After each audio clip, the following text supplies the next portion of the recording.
This is an interesting story we've got for you. Aaron Bekele, he was in a family that owned strip clubs. Women who danced topless and bottomless and whatever. That was the family business. And so Aaron said, okay, this is a legal business, so why not? But he hit the wall when his daughter said, well, at school, we're doing show and tell, what mama and daddy do for work. I'd like to go to your place of business. Well, he wasn't about to take that little girl to his own strip club. My daughter came home and they had their career day at school. And she comes home bouncing through the door, oh, guess what we get to go do, and all excited about it. But Aaron Bekele wasn't as excited as his daughter about career day. As the co-owner of a strip club in Colorado, it meant talking about exotic dancers and heavy drinking. If your daughter can't go to work with you because what you do is disgusting, I obviously was embarrassed about what I did. It was shameful. His club has since been gutted and under construction, but returning to the space, he remembers the scene well. The typical night in here, lights, very loud. This was where he would walk down, the stages were here, there was 3, one here, one in the middle, and one off to the side. His father owned a chain of strip clubs, so to Aaron it was a normal part of life. But his dad's frequent disappearances and affairs weighed heavily on his heart. What do you do when you see your mom crying off and on your entire, I don't know, as long as I can remember growing up? She was sad, but I've always been very introverted. So whatever was going on, I absolutely kept it to myself. Aaron's parents later divorced, and as much as he didn't want to be like his dad, he wanted his approval. So shortly after college, he joined his brothers and father in the family business as operations manager. As far as the business goes, well, it's legal. I'm not hurting anyone. They choose to come and go of their own free will.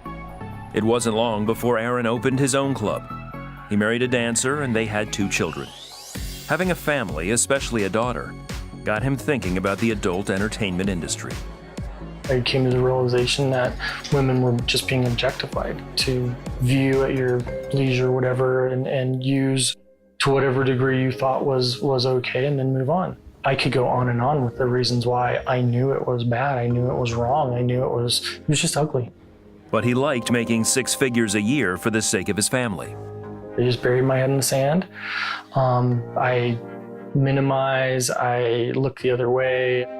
Heavy drinking helped Aaron cope temporarily.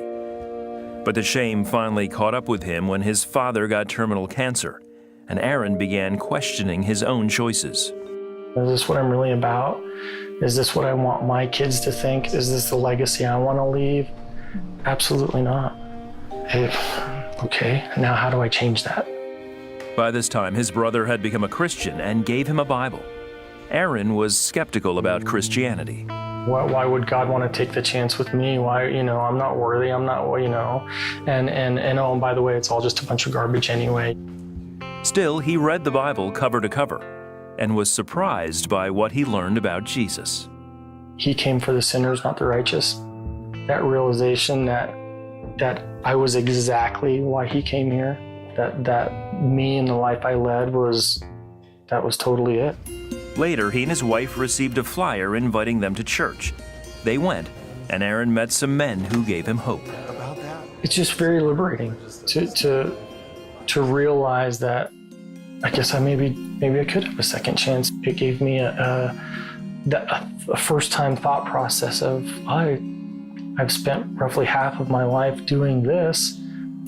I guess I could spend the other half doing something better. So he started going to the church and doing things he thought a good Christian should, like praying for a way to get out of the business. But nothing happened. I went back to drinking pretty seriously and just broke down in the shower. I genuinely said, you do it. I don't know what to do anymore. I'm not getting this right. If you're real and if you're who I read about and if you're, I think really if you're who I really want you to be, I can't do this. In reality, I was turning it over. And I think that's what the key was, is I had me, myself, and I in everything my entire life up until that point. And while my intentions were good, I hadn't turned it over. A week after Aaron surrendered to Jesus, he was able to walk away from his club. It was unbelievable. I mean, I can't really explain or describe the weight that was lifted off. Aaron also stopped drinking. He began attending a Bible study and started a master's program in Christian counseling.